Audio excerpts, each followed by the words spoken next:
자, 오늘 이제 지역사회에 대한 내용입니다. 지역사회에 대해 복지론에 대한 내용인데 이제 커뮤니티, 지역사회에 대한 내용들을 봐야 된다라고 이야기를 합니다. 그래서 지역사회가 무엇인가 라고 보는 거죠. 근데 지역사회를 볼 때 우리가 이렇게 생각하시면 돼요. 사회복지 실천의 그런 대상들 이렇게 볼 수도 있고요. 그런 장소들을 볼 수도 있는 건데 개인, 가족, 집단, 지역사회, 크게 지역사회까지도 볼 수 있는 거죠. 그래서 지역사회 복지, 그 지역 주민들의 욕구들이 많아지면서 지역사회 문제로 발전되기 때문에 그 욕구까지도 문제를 해결해야 되겠죠. 그래서 그거를 지역사회로 묶게 된다라고 이야기합니다. 그래서 지역사회도 사회복지 영역, 활동 영역이자 현장이다라고 이야기합니다. 그래서 지역사회 자체가 현장이 될 수 있다. 그러나 개인, 가족, 집단보다는 훨씬 더 큰 개념이 되는 것이 지역사회다라고 보실 수 있습니다. 자, 그럼 지역사회복지 실천을 해야 되겠죠. 이 지역사회복지 실천을 하는데 우리 이런 게 있어요. 지역사회 문제를 해결하기 위해서 전문가만 움직이니까 꼭 그렇지만은 않아요. 전문가도 움직일 수 있지만 비전문가들도 이 지역사회 문제를 해결하기 위해서 활동을 한다라고 이야기합니다. 그래서 지역사회복지의 증진을 위해서 전문적, 비전문적 활동을 모두 포함하고 있는 것이 지역사회복지 실천이다라고 이야기합니다. 그래서 그 전문가가 하는 것도 중요하지만 비전문가, 우리 자원봉사도 많이 하잖아요. 이런 것들도 모두 지역사회복지 실천이다라고 이야기합니다. 자, 그런데 우리 지역사회복지를 볼 때는요, 우리가 이제 지역사회복지를 볼 때 예전부터 있었던 좀 큰 틀이 있었어요. 지역사회보호와 시설보호에 대한 내용이었어요.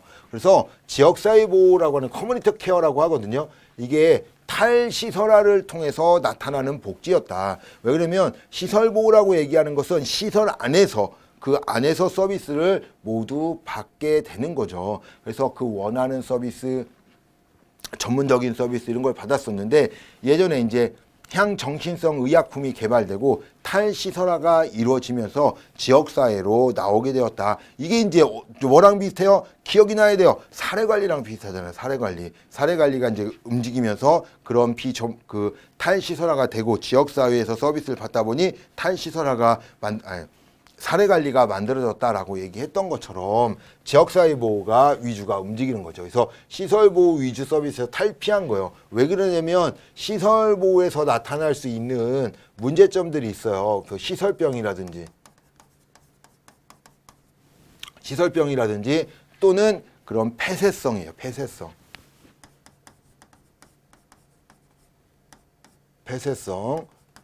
이런 문제점들을 해결하기 위해서 시설보호가 아닌 탈시설화를 하게 되었던 거죠. 그래서 그와 비슷한 가정 또는 그와 비슷한 유형 지역사회죠. 내가 생활하고 있는 그 지역사회에서 돌봄을 받는 것이 지역사회의 보호다라고 이야기를 하는 겁니다. 그래서 제공하는 사회적 돌봄 형태예요.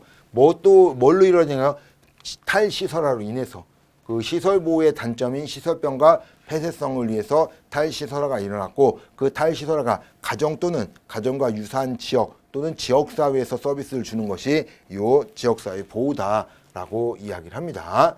자, 지역사회 개발입니다. 자, 우리 지역사회 개발이다라고 하는 것은 로스만이 이야기예요. 나중에 이제 배우긴 하지만 로스만 이야기인데 로스만이 지역사회 개발, 사회계획, 사회행동을 이야기합니다. 그래서 이 지역사회 개발의 가장 큰 특징은 그 스스로 지역 주민 스스로 지역사회를 개발하는 거예요. 그래서 지역 주민이 자발적, 자주적 공동 참여가 중요해진다라고 얘기하는 거죠. 지역 주민들이 모여서 지역 주민들이 참여해서 지역사회에 있는 문제를 해결하기 위해서 스스로 능력도 향상시키고 스스로 대표도 뽑고 스스로 하려고 하는 것들이 요 지역사회 개발이다라고 이야기를 합니다. 그래서 사회적 관계를 향상해서 공동 욕구 해결을 강조하게 되는 거죠. 자, 다섯 번째가 지역사회 조직 사업입니다. 자, 지역사회 조직이에요. 자, 이게 조직이다라고 하는 것은 우리가 이제 뭐냐, 이 공공과 민간 사회복지 기관들이 있어요. 공공 민간의 사회복지 기관에 전문 사회복지사회에서 계획 조직적으로 이루어지는 게 지역사회 조직 사업입니다. 그래서 그 비전문가들이 움직이는 것이 아니라 전문가들에 의해서 지역사회에서 서비스를 하는 것이 지역사회 조직사업이다라고 이야기를 하는 겁니다. 그래서 과학적 전문적 기술을 활용하는 거예요. 그러니까 지역사회 복지 활동은 이게 비전문가도 포함되어 있어요.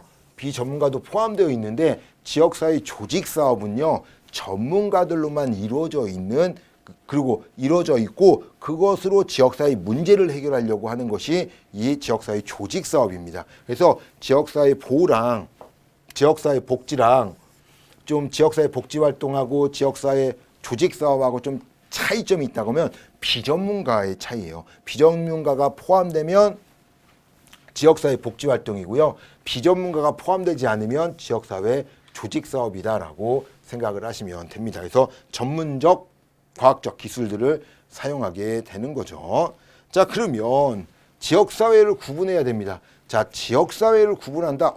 지역사회가 모두 똑같은 거 아니야? 라고 이야기할 수 있어요. 생각을 할 수 있고요. 꼭 그렇지만은 않습니다. 지역사회는 다양하게 들어오는데 뭐 크게 볼 때는 지리적 의미와 기능적 의미로 나눠져요. 지리적 의미다라고 하는 것은 지역 공간을 공유하고 있는 상태다라고 한다면, 기능은 공동의 목적을 이루기 위해서 움직이는 지역사회다라고 생각을 하시면 됩니다. 자, 첫 번째, 지리적 의미의 지역사회요. 그러니까 우리 쉽게 생각하면 옛날에, 지금은 그렇지 않아요.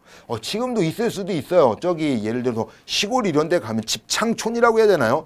우리 이제 어떤 성씨의 그 일가들이 계속 그 지역에 살고 있는, 저도 지금은 잘 모르겠어요. 옛날에는 그런 게 있었잖아요. 자, 그런 것들처럼 그런 의미가 지리적 의미의 지역사회인 거예요. 그냥 태어나서 그 땅을 공유하고 그냥 거기서 살고 했던 그런 게 이제 지리적 의미의 지역사회다라고 이야기하는 겁니다. 그래서 지역적 특성의 특수성, 분리성을 강조한 사회복지를, 지역사회를 의미하는 것을 말합니다. 그래서 공통의 목적 이런 게 없어. 그냥 어떻게 해요? 자연스럽게 만들어지는 거예요. 자연스럽게 그냥 태어나서 그냥 자연스럽게 만드는. 근데 우리 기능적 의미의 지역사회는요, 내가 어떠한 공동의 목적, 그 목표를 가지고 함께 모인 사람 지역사회거든요. 그러나 좀 차이가 있다. 분리성을 특수성이라든지 분리성 이런 것들을 강조한, 그래서 이웃, 마을, 도시 이런 것들인데, 지역 주민과 조직의 지리적 분포를 이루어지는 지리적 분포, 뭐였어요? 아까 땅이에요. 땅을 중심으로 땅의 공간적, 땅이라고 하면 좀 그러겠네요. 공간이라고 할까요?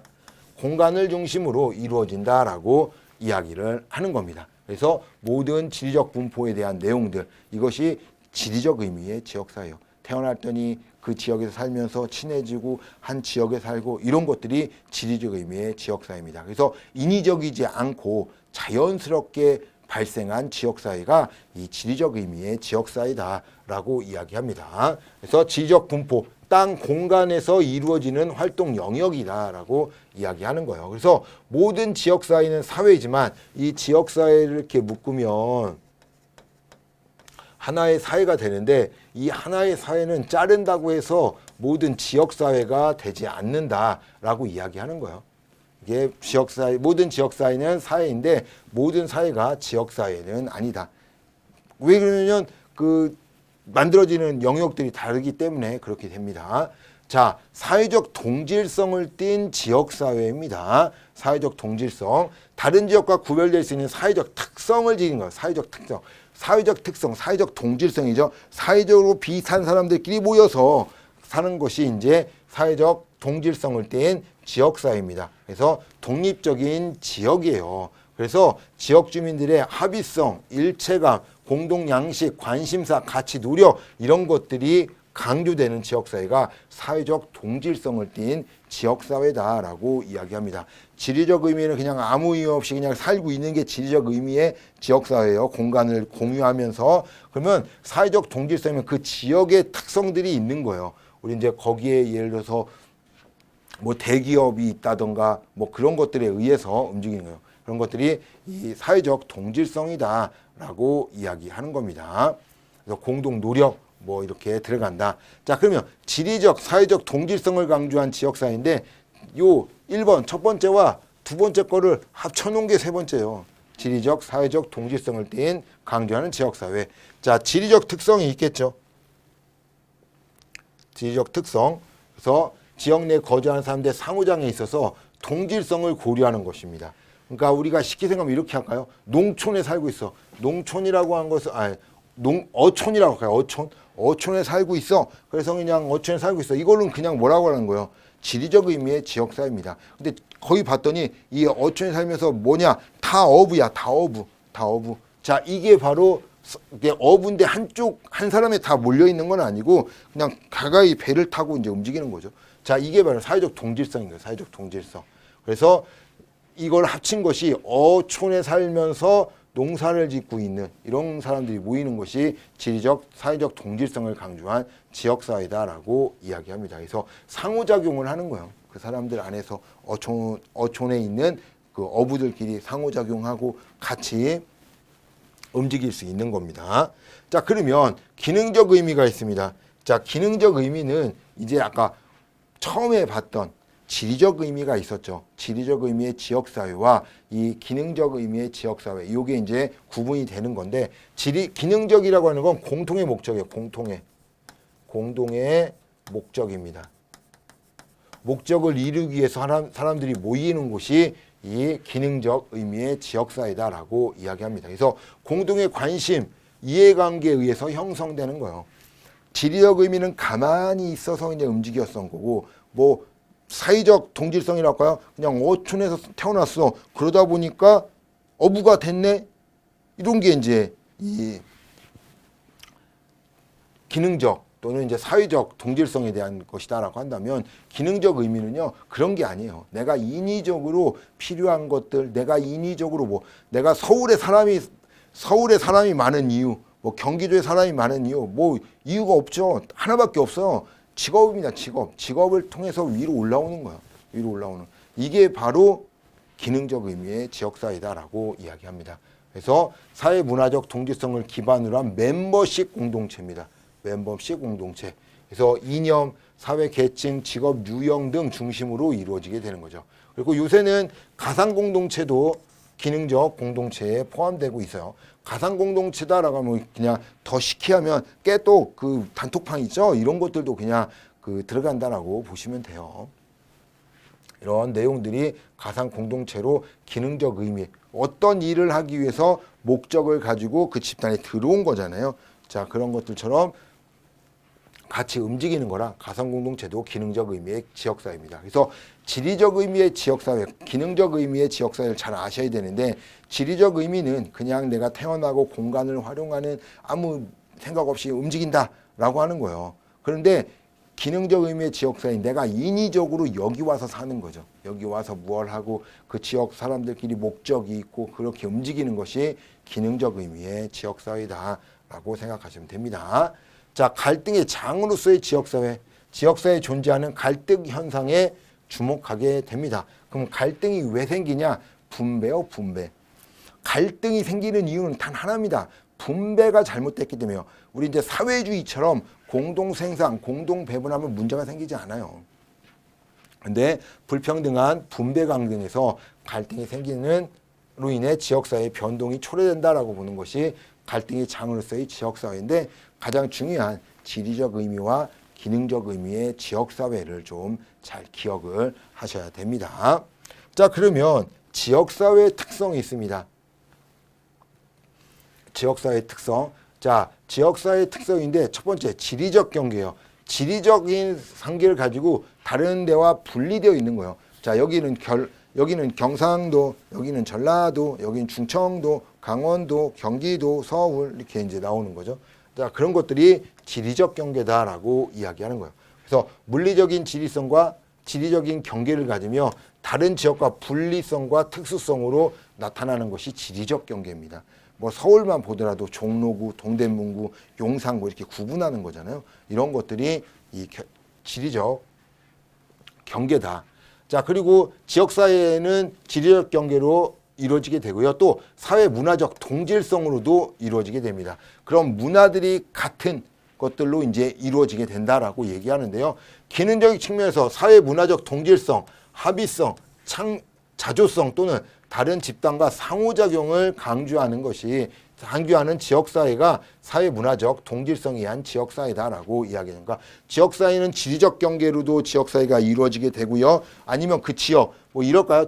문화적 동질성이라고 했으니까 이게 시장 이렇게 해서 이제 무슨 우리 뭐 이런 게 있잖아요. 무슨 거리 뭐뭐의 뭐 문화의 거리 뭐 이제 이렇게 있는 것처럼 그 안에는 문화적 동질성들이 가지고 있는 거죠. 그래서 이쪽 어디 가면은 막 서점 헌책방이라든지 이런 게 막 서점 이런 어디야 낙원상가 뭐 이런 데 얘기하는 거죠. 그런 것들이 모두 다 사회 문화적 동질성을 띈 지역사회다라고 이야기합니다. 그래서 같이 변하고 있죠.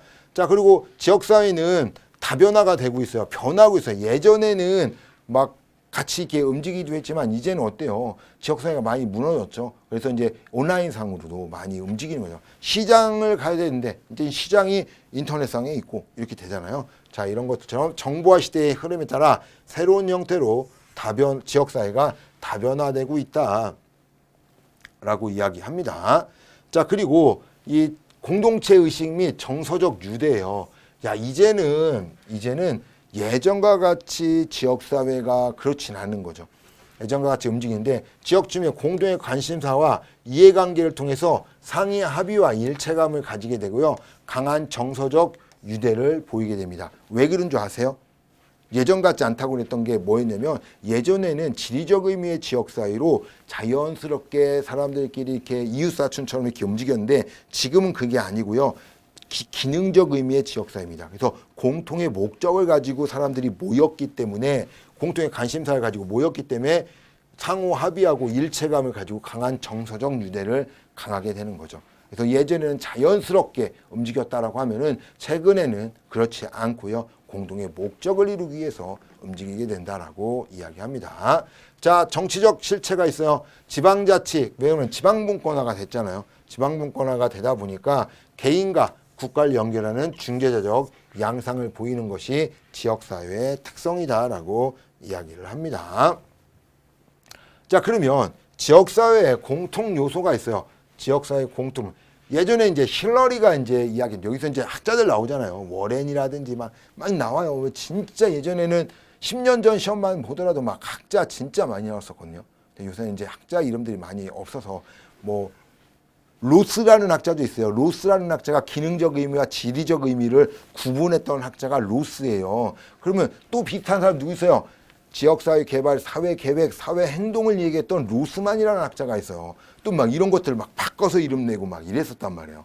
그래서 이름들도 조금 알고 계셔야 됩니다. 자, 지역사회 기본 요소를 보통 어떻게 이야기했었냐면 지리적 의미와 기능적 의미로 두 개로 대부분 구분을 했었어요. 그런데 두 개로 구분을 했었는데 이 힐러리라는 학자가 이거를 조금 더 구분을 합니다. 자, 지리적 영역이래요. 지리적 영역. 이 지리적 영역이 지리적 의미의 지역사회였어요. 지리적 의미의. 자, 사회적 상호작용, 공동의 유대감. 자, 요게 기능적이었거든요. 기능적 지역사회를 두 개를 구분해서 사회적 상호작용과 공동의 유대감으로 구분을 합니다. 그래서 지리적 영역, 상호작용, 공동의 유대감으로 구분하는 학자는 힐러리다라고 이야기해요. 예전에 박스형으로 해가지고 이런 것들 뭐 힐러리가 구분한 거 아닌 거 이거 누가 구분했냐 뭐 이런 내용들 시험에 좀 나왔었습니다. 자, 그러면 지역사회 기준인데 어떤 지역사회가 좋을까요? 좋은 지역사회가 있겠죠. 나쁜 지역사회도 있을 것이고 좋은 지역사회도 있어요. 그러면 좋은 지역사회는 어떤 지역사회가 좋은 지역사회냐? 구성원 사이에 인격적 관계가 이루어질 수 있어야 된다. 그렇죠. 지역 주민들끼리 서로 인격적으로 존중해주고 서로 잘하고 싸우지 않고 그런 것들이 있는 것이 좋은 지역사회다라고 이야기합니다. 근데 예전에 시험 나올 때도 읽어보면 다 풀 수 있었던 문제입니다. 자, 권력은 폭넓게 분산되어야 돼요. 한 명이 독점하면 안 됩니다. 독점을 하는 순간 요거는 좋은 지역사회가 될 수가 없어요. 그래서 폭넓게 분산되어야 되고요. 다양한 소득, 그러니까 여기서 다양한 소득이라고 하는 것은 다양한 소득 계층이 있겠죠. 소득 잘 버는 사람이 있는 반면 못 버는 사람도 있어요. 근데 잘 버는 사람과 못 버는 사람 차별하면 안 된다는 거예요. 지역사회에. 자, 그리고 인종도 있을 수 있겠죠. 우리 이제 다문화가 이제 많이 일어나다 보니까 인종도 있고요. 종교도 있을 수 있겠죠. 종교, 기독교, 불교, 천주교, 뭐 이게 순서가 기독교가 제일 높다. 불교가 그다음에 천주교가 높다. 불교가 높다. 뭐 이렇게 할 수는 없다는 거예요. 이익 집단들 이런 것들이 포함되어 있어야 됩니다. 한 지역에 한 그런 인정도 해줘야 되고 이런 것들이 이제 다 서로 연결돼 있어야 좋은 지역사회다라고 이야기해요. 여기는 기독교만 있고 여기는 불교만 있고 여기는 천주교만 있고 이러면 안 좋은 지역사회입니다. 지역 주민들의 자율권을 충분히 보장되어야 된다. 그렇죠. 자율적인 게 돼야 돼요. 막 통치하고 있어. 막 투표할 때도 그냥 1번만 찍어야 돼. 2번만 찍어야 돼. 3번만 찍어야 돼. 이럴 수는 없다는 거예요. 그래서 모든 자율권이 충분히 보장돼야 돼요. 정책 형성 과정에서 갈등은 최소화하고 협력은 극대화, 최대화해야 됩니다. 그래서 이 갈등을 최소화하는 것이 가장 좋다라고 이야기해요. 그래서 만약에 좋은 지역사회 기준에 대해서 시험이 또 나온다고 하면은 아마 지문을 읽으면 이 문제를 푸는 데는 어렵진 않을 겁니다. 자, 지역사회 역량을 향상시키는 요소입니다. 자, 지역사회 역량이에요.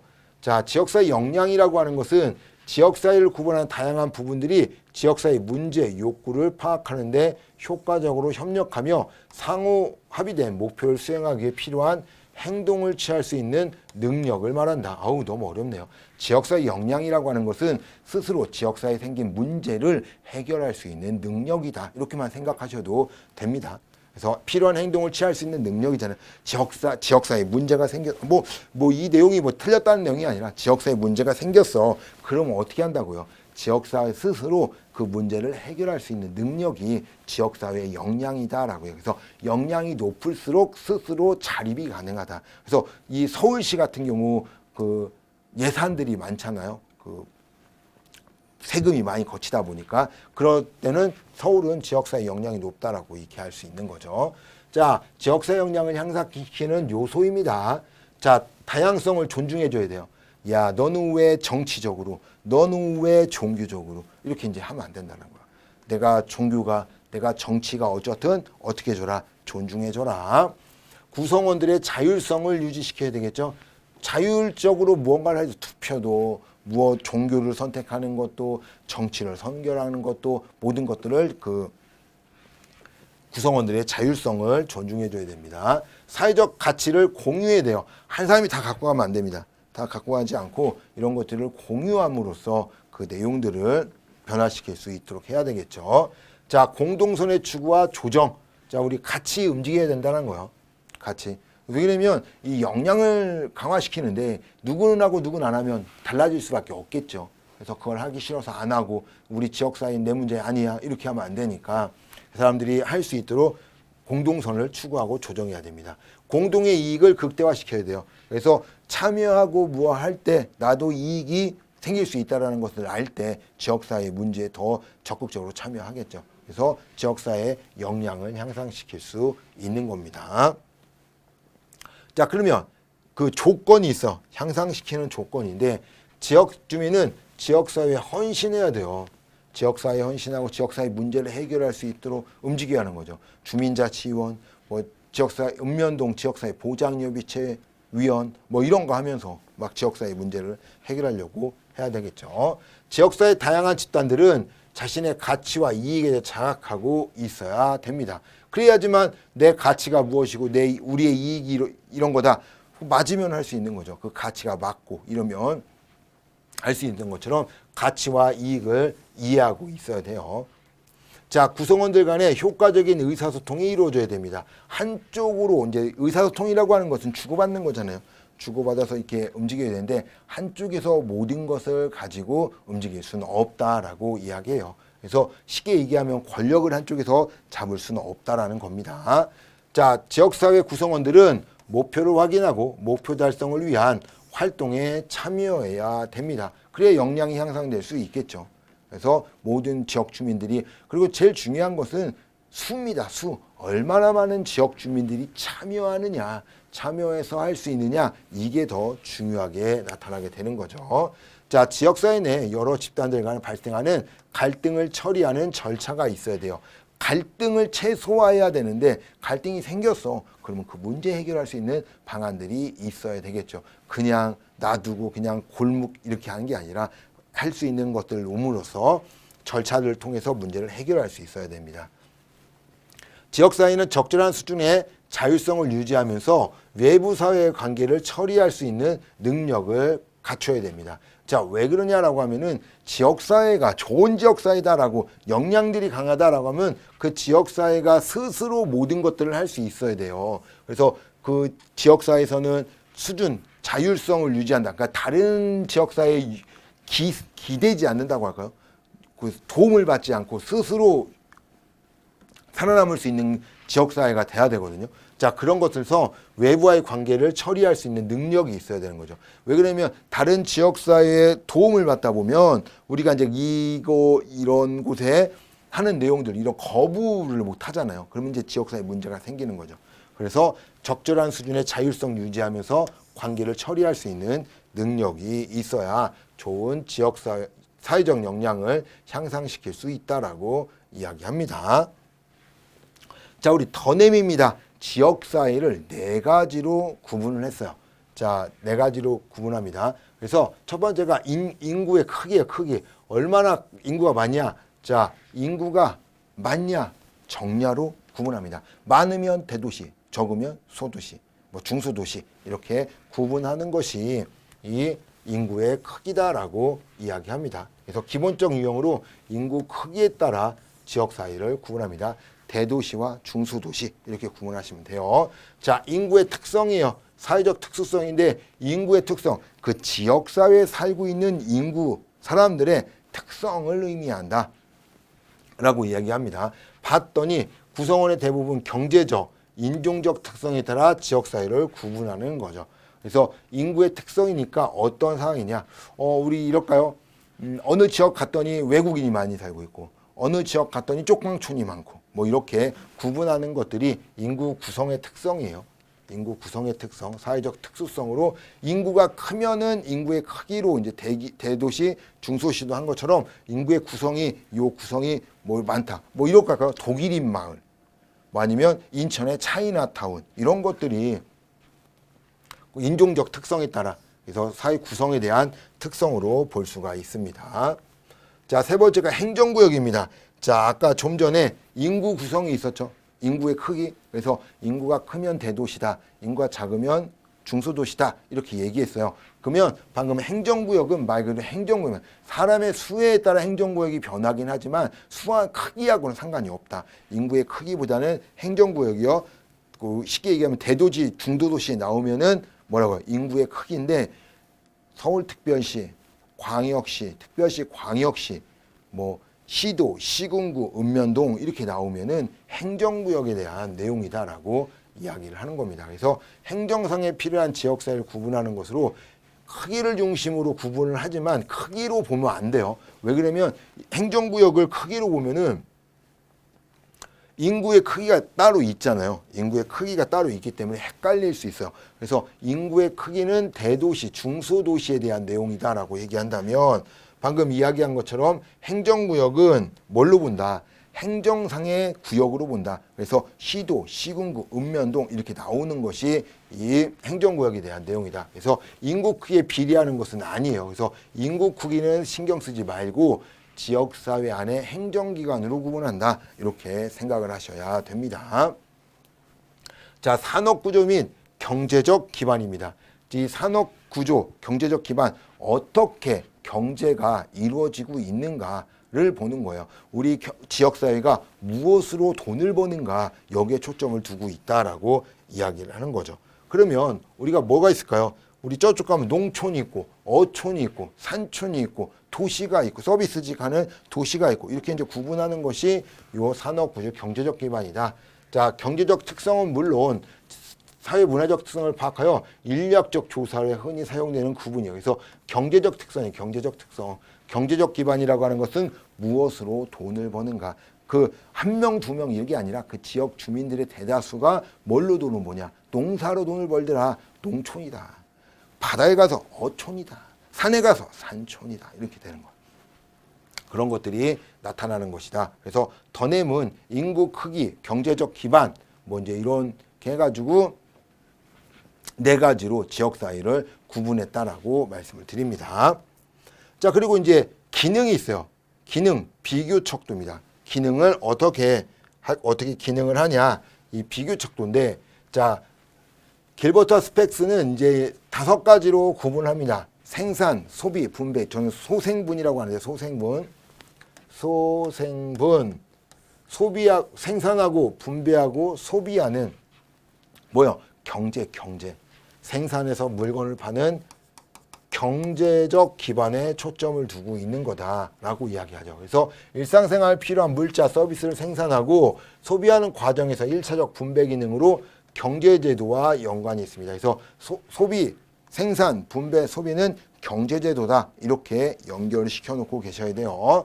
자, 상부상조, 서로 돕는 게 상부상조죠. 옛날이나 서로 도왔죠. 지금은 안 도와요. 그러면서 사회복지로 도움을 받죠. 사회복지 제도로 바뀐 게 상부상조입니다. 그래서 스스로 왜 상부상조라는 것은 스스로 욕구를 스스로 해결하지 못할 때, 내가 스스로 못했네. 그러니까 어떻게 한대요? 못했으니 다른 사람의 도움을 받는 거죠. 그게 상부상조예요. 스스로 충족할 수 없는 거 다른 사람의 필요를 받는데, 예전에는 상부상조를 했지만 지금은 사회복지로 서비스를 받는다라고 하는 거죠. 자, 우리 사회화가 있습니다.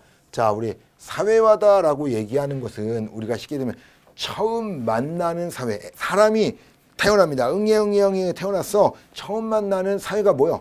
가족이에요, 가족. 그 사회화는 가족 제도입니다. 그래서 어떻게 되냐면 그 가족이 가지고 있는 종교, 그 가족이 갖고 있는 가치, 그 가족이 갖고 있는 모든 것들을 답습하게 되는 거죠. 그게 바로 사회화다. 사회화라고 하는 것은 환경에 적응하는 것이 사회화예요. 그래서 처음 만나는 사회가 가족이다라고 하는 거죠. 사회가 향하고 있는 지식, 가치, 생활 양식, 지역사회 모든 것을 전달하는 건데 가족제도다. 처음 만나는 사회가 가족이기 때문에 가족에 대해서 들어오게 된다. 사회 통제. 야, 너 사람이 다수의 사람들이 살고 있으니 스스로 할 수 없어요. 통제를 하려고 합니다. 누가 하는 거예요? 법이 하는 거죠. 법은 누가 만들어요? 정치인이 만들죠. 국회의원. 그래서 정치제도다라고 이야기합니다. 구성원에게 사회 규범을 순응하도록 행동을 규정하는 것을 말합니다. 그래서 정치제도와 연관된다라고 이야기합니다. 자, 사회통합. 통합이라고 하는 건 모든 사람이 다 한마음 한뜻이 될 수 있는 것이 사회통합인데 우리나라에서는 될 수가 없어요. 우리나라는 될 수 없습니다. 뭐 상하로 잘리고 좌우로 잘리고 뭐 세대로 잘리고 남녀 잘리고 이만큼 잘려있는 사람 좀 없는 것 같아요. 그런데 사회통합을 할 수 있는 유일한 방법. 근데 우리나라는 불가능하다고 하는데 이 국교입니다. 국교. 국가의 종교가 있다고 하면은, 국교가 있다고 하면은 그 국교를 통해서 이념과 모든 것들이 다 무너져 내리는 거죠. 그때만이라, 종교할 때만이라도 하죠. 그래서 이 사회통합은 종교제도다. 그래서 사회통합을 할 수 있는 건데, 우리가 뭐냐, 사회 단위에서 관련된 기능, 그래서 사회체계 구성하고 있는 사회 단위의 관계에서 쉽게 얘기하면 사회를 함께 하면서 그 공동의 목적을 가지고 이룰 수 있도록 만드는 것이 사회통합이에요. 그래서 종교제도와 연관된다라고 이야기를 하는 겁니다. 그래서 종교제도와 연관돼서 종교와 움직이는 거죠. 그래서 방금 이야기했던 그 더넴이 이야기했던 4가지 지역사회 특성, 그 다음에 길버트가 이야기했던 지역사회 기능 5가지, 이 내용들을 조금 잘 기억해야 됩니다. 자, 워렌이 이야기한 지역사회 비교척도예요. 비교척도. 이 비교척도가 뭐냐라고 하면은 이 다른 지역사회와 비교해서 지역사회 비교해서 우리 지역사회가 얼마나 좋냐라고 이야기하는 것이 지역사회 비교척도입니다. 우리 지역사회와 저쪽 비교했는데 우리 지역사회가 더 좋네, 이렇게 얘기하는 것이 비교척도예요. 자, 지역적 자치성입니다. 즉 뭐요? 다른 지역에 의지하지 않고 스스로 살아남을 수 있는 정도를 의미하는 것이 지역적 자치성입니다. 지역사회 기능을 수행할 때 타 지역에 어느 정도 의존하는가를 말한다. 의존하지 않을수록 좋은 지역사회라는 거예요. 그래서 지역적 자치성이 높을수록 좋은 지역사회다라고 이야기합니다. 자, 서비스 영역의 일치성이에요. 서비스를 받는데 그 서비스를 한 곳에서 모두 다 받을 수 있는가라고 이야기하는 거죠. 그 지역사회가 어떻다? 좋은 지역사회다라고 하는 거죠. 우리가 병원을 가면 대학병원 가는 게 좋아요. 왜 그러냐면 거기서 진료부터 시작해서 수술, 뭐 입원, 재활 모든 걸 할 수 있기 때문이죠. 자, 그런 것들처럼 서비스 영역의 일치성은 그 지역사회잖아요. 지역사회 안에서 내가 필요로 하는 모든 것들을 다 가질 수 있는가라고 의미하는 것이 서비스 영역의 일치성입니다. 지역사회 내 단위대 조직의 구조 기능적으로 관련된 정도로 동일 지역 내에서 학교, 공공시설 등 어느 정도 이루어지고 있는가를 말하는 거죠. 그래서 우리 지역사회에 사람이 살아가는, 지역 주민들이 살아가는데 필요한 모든 것들이 다 있는가? 그러면 다 있다. 그러면 좋은 지역사회다라고 이야기를 하는 겁니다. 세 번째가 지역에 대한 주민의 심리적 동일시입니다. 즉 뭐야? 심리적 동일시, 지역 주민들이 얼마나 같은 생각을 하는가요? 지역 주민들이 지역사회를 생각하는 마음이 똑같냐라고 하는 거죠. 그래서 얼마나 같은 생각을 하는가. 그래서 자신이 소속된 지역에 대해서 어느 정도 소속감을 가지고 있는가. 소속감이 높을수록 어때요? 지역사회에 문제가 생기면 발벗고 나가겠죠. 자, 이런 것처럼 많은 지역 주민이 소속감을 갖고 있는가라는 것들을 보게 됩니다. 자, 마지막으로 수평적 유형입니다. 지역사회 내에 많은 체계들이 있는데 이 사람들이 동등하게 서비스를 받고 동등한 입장에서 움직여야 된다라고 얘기하는 것이 수평적 유형이에요. 지역사회 상이한 지역 조직 단위들이 구조적 기능적으로 얼마나 강하게 관련되어 있는가를 말하는 거죠. 그래서 이런 사람들이 관련되어 있어서 수평적으로 움직일 수 있도록 한다라고 이야기합니다. 그래서 이런 걸 수평적 유형이라고 해요. 그래서 우리 지역사회 또 다른 지역사회도 이렇게 있겠죠. 이렇게. 그래서 이렇게 연결되어 있고 이렇게 연결되어 있고 이런 것들이 수평적 유형인데요. 이렇게 연결되면 수직적 유형이라고 해요. 수직적 유형. 다른 지역에 있는 기관과 유사 관계가 있다 그러면 수직적 유형이라는데 그건 그 수평적 유형은 지역사회 안에 있는 조직들끼리 얼마나 강하게 나타나는가. 이런 것들이 그럴수록 좋은 지역사회다라고 이야기하는 거죠. 그래서 이 워렌이 이야기했던 이 비교 척도라든지 길버트 아스펙트의 지역사회 기능이라든지 이런 내용들이 시험에 자주 출제되고 있는 내용들이기 때문에요. 이런 것들을 좀 잘 알고 계셔야 돼요. 이게 뭐 단독으로 나올 수도 있지만 아니면 다 묶어서 지역사회에 대한 내용으로 뭐 이렇게 나올 수도 있으니까 그런 내용들을 좀 잘 기억하고 있어야 됩니다.